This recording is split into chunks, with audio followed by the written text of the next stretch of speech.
warahmatullahi wabarakatuh. Sebelum kita mulai pembelajaran pada kali ini, alangkah lebih baiknya kalau kita berdoa bersama. Baik, berdoa mulai. Bismillahirrahmanirrahim.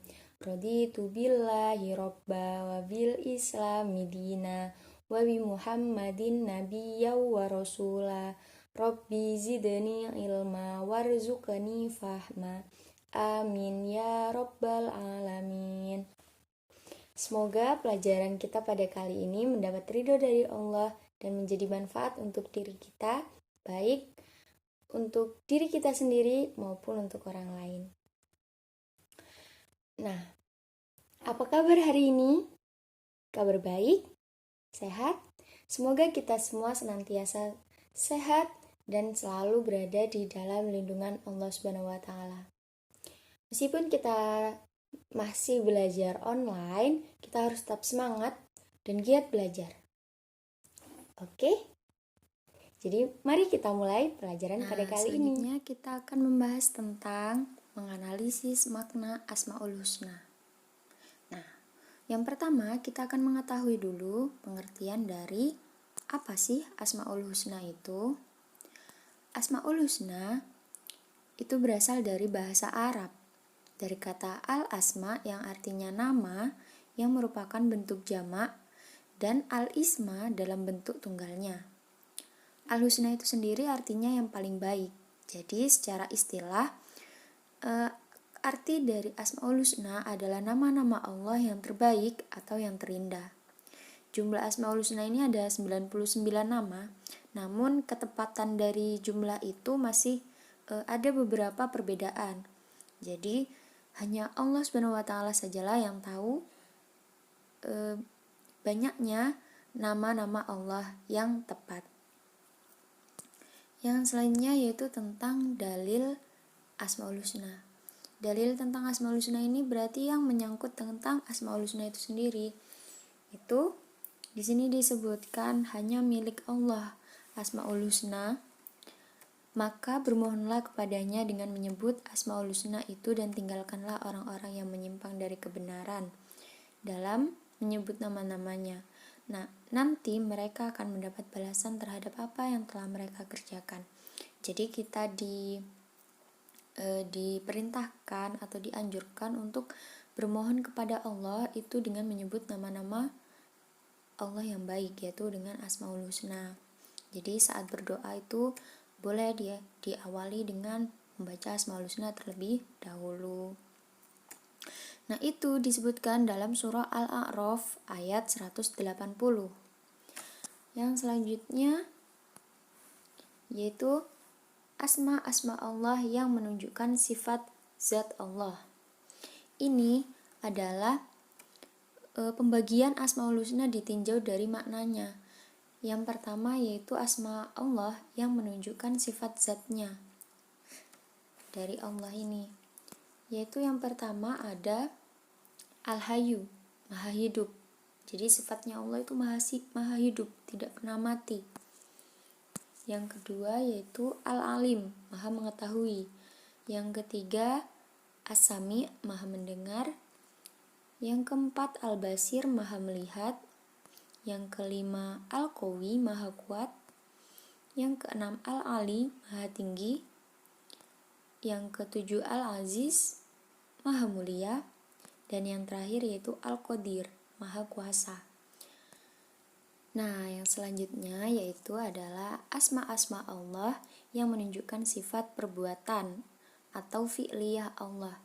Jadi yang ini yang dimaksud adalah sifat yang terkait dengan kehendak Allah. Yaitu yang pertama adalah Al-Khaliq, Maha pencipta. Yang kedua yaitu Ar-Razzaq, Maha pemberi rezeki. Yang ketiga At-Tawwab, Maha menerima taubat. Yang keempat Al-Ghafur, Maha pengampun. Yang kelima Ar-Rahim, Maha penyayang. Dan yang keenam yaitu Al-Awuf, Maha pemaaf. Itu tadi nama-nama Allah yang menunjukkan sifat perbuatan Allah Subhanahu wa taala. Yang selanjutnya yaitu asma-asma Allah yang menunjukkan kesucian dan kesakralan. Nah, ini jadi menunjukkan bahwa Allah itu bebas dari segala kekurangan dan keburukan yang tidak pantas dan layak bagi keagungan dan kesempurnaan yang dimiliki Allah. Apa saja yang menunjukkannya itu? Yaitu ada Al-Qudus, yaitu Maha Suci, dan As-Salam, Maha Selamat. Dilanjutkan dengan asma-asma Allah yang menunjukkan beberapa sifat tetapi tidak menunjukkan makna tunggal. Nah, ini biar lebih jelas kita lihat asma-asma Allah apa saja yang menunjukkan hal tersebut, yaitu ada yang pertama Al-Majid, itu Maha Mulia. Yang kedua yaitu Al-Hamid, Maha Terpuji. Yang ketiga ada As-Somad, yang bergantung padanya seluruh makhluk. Dan yang terakhir yaitu Al-Azim, yang artinya Maha Agung. Nah, yang selanjutnya yaitu makna Asmaul Husna dan implementasinya dalam kehidupan. Dalam pembahasan ini akan disebutkan beberapa saja dari asma Allah yang ada, yaitu yang pertama adalah Al-Karim. Al-Karim sendiri itu artinya yang Maha Mulia. Nah, Al-Karim ini merupakan asma Allah yang terdapat dalam Asmaul Husna yang menghimpun makna dalam segala bentuk kebaikan dan pujian yang tidak hanya dalam aspek pemberian semata. Karena aspek tersebut hanyalah salah satu bentuk kesempurnaan maknanya. Jika diterapkan dalam kehidupan sehari-hari, dalam kehidupan seorang muslim, itu bisa menjadi yang pertama menebarkan kebaikan dimanapun berada. Yang kedua bersikap pemaaf dan lapang dada. Yang ketiga senantiasa menunaikan amanah yang diberikan kepadanya. Dan yang keempat memiliki empati dan simpati yang tinggi kepada sesama. Dan yang terakhir yaitu mencintai Allah, Rasul, dan melaksanakan segala perintah dan menjauhi larangannya. Yang kedua yaitu Al-Mu'min. Al-Mu'min ini artinya adalah Allah itu Maha pemberi rasa aman kepada semua makhluknya. Allah itu memberikan rasa aman, rasa nyaman, ketenangan kepada kita selagi kita berusaha dekat kepada Allah. Jika diimplementasikan dalam kehidupan sehari-hari, itu bisa dalam bentuk memberikan rasa aman kepada siapapun, baik dari lisan maupun dari tindakan. Yang kedua, tumbuhnya sikap optimis. Jadi dalam menghadapi cobaan itu tegar, kuat gitu. Karena Allah telah memberi ketenangan dan jaminan kepada setiap muslim, kepada setiap manusia. Yang ketiga yaitu berpartisipasi aktif menjaga keamanan lingkungan sekolah dan masyarakat. Yang terakhir, menaati rambu lalu lintas dalam rangka menjaga keselamatan diri dan juga keamanan orang lain. Seperti itu. Nah, Al-Wakil ini sendiri berarti yang mencukupi dan menjamin. Nah, ini. Jadi Al-Wakil itu menunjukkan bahwa Allah itu akan mencukupi dan menjamin kepada siapa saja umatnya gitu. Kehidupan sehari-hari yaitu senantiasa memohon ampunan kepada Allah, memohon penjagaannya dalam agama, dunia, dan akhirat, karena Allah itu menjamin seperti itu. Yang kedua yaitu berdoa kepada Allah agar tetap terjaga dari kejahatan. Ketiga yaitu memiliki kepedulian terhadap urusan saudara yang seiman dimanapun berada. Terakhir yaitu menjaga segala hal yang diamanahkan kepada diri terkait urusan kemanusiaan dengan penuh keikhlasan dan semangat. Yaitu yang selanjutnya yaitu mengerahkan segala kekuatan yang sudah dianugerahkan Allah kepada dirinya untuk berkhidmat kepada umat dan memberi manfaat kepada yang lain juga. Yang selanjutnya yaitu menyadarkan segala urusannya hanya kepada Allah. Menyandarkan segala urusan hanya kepada Allah. Karena dilanjutkan dengan nama Al-Matin. Apa sih Al-Matin itu? Al-Matin itu artinya zat yang sangat kuat. Nah, berarti Allah itu sangat kuat. Tidak ada yang lebih kuat selain Allah Subhanahu wa taala. Berdasarkan makna dari Al-Matin itu sendiri, perilaku yang harus diimplementasikan dalam kehidupan seorang muslim adalah memiliki tekad yang kuat dalam menjaga keutuhan negara Indonesia. Kita harus kuat menjaga keutuhan negara kita, tidak boleh mudah terpecah belah oleh hoax, oleh hasutan-hasutan, oleh adu domba, oleh dari beberapa pihak yang akan merugikan negara kita. Yang kedua, yaitu hanya berpegang teguh kepada tali agama Allah, karena tidak ada sesuatu pun yang bisa menyamai kekuatan Allah Subhanahu wa taala. Dengan Al-Jami. Al-Jami itu adalah yang maha penghimpun. Penghimpun? Apa sih penghimpun itu? Penghimpun itu adalah yang dimaksud di sini adalah zat yang menyatukan segala sesuatu dan tidak ada satupun yang dapat mencerai-beraikannya. Yang harus diimplementasikan dalam kehidupan seorang muslim itu adalah yang pertama, kuatkanlah semangat persatuan agar tidak mudah dipecah belah. Yang kedua, tumbuhkanlah sikap uhwah Islamiyah.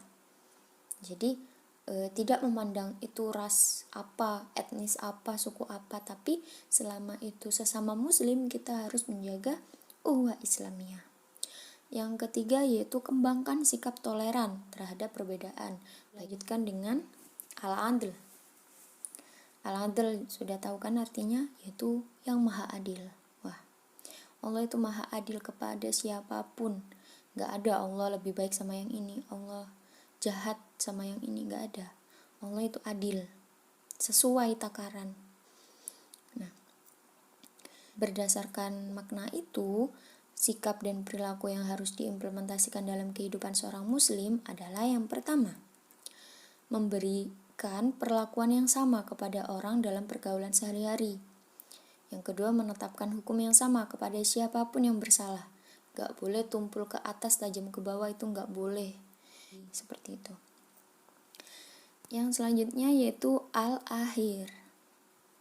Al-akhir ini artinya adalah yang terakhir. Allah itu adalah yang terakhir. Nah, dalam implementasinya dalam kehidupan sehari-hari yaitu menjadikan Allah sebagai tujuan peribadatan seorang hamba, bukan surga neraka, bukan harta, bukan dunia, melainkan ridho Allah yang menjadi tujuan kita dalam beribadah. Dilanjutkan dengan cara menerapkan Asmaul Husna dalam kehidupan. Apa aja sih cara-caranya biar kita bisa menerapkan Asmaul Husna ini dalam kehidupan kita? Yang pertama, sudah pasti mempelajarinya. Bagaimana kita mau menerapkan kalau kita nggak tahu ilmunya, kita nggak. Yang kedua, menghafalkannya. Langkah yang selanjutnya yaitu dipakai untuk berzikir, karena kalau dihafalkan saja nanti bisa lupa kan. Jadi kalau kita diistiqomahkan dalam zikir sesudah sholat, apalagi tadi juga dianjurkan, itu nanti ingatannya atau hafalannya itu lebih bertahan lama. Dilanjutkan dengan menghafal ayat tentang Asmaul Husna. Ini agar kita tahu nih apa aja sih yang berkaitan dengan Asmaul Husna itu sendiri. Jadi, yang terakhir, meneladani Asmaul Husna. Jadi ya tadi, karena kita sudah mempelajarinya, kita tahu ayat-ayat yang terhubung itu apa saja, kita bisa meneladani dari nama-nama yang baik itu untuk diterapkan dalam kehidupan sehari-hari. Hikmah menerapkan Asmaul Husna dalam kehidupan. Sudah pasti banyak hikmah yang akan kita dapatkan. Di sini kita hanya menyebutkan beberapa saja, yaitu yang pertama, mendapat keyakinan atas kebesaran Allah. Kita tahu kalau Allah itu tadi maha besar, maha agung, maha pencipta. Kita tahu semuanya bahwa Allah itu maha. Seperti itu. Yang kedua yaitu mendapatkan pahala, sudah pasti. Yang ketiga, mendapat simpati banyak orang.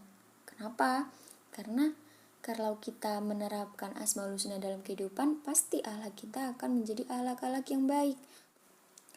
Dilanjutkan dengan mendatangkan manfaat bagi sekelilingnya, bukan hanya kepada manusia, sesama manusia, tapi juga alam, dan lingkungan.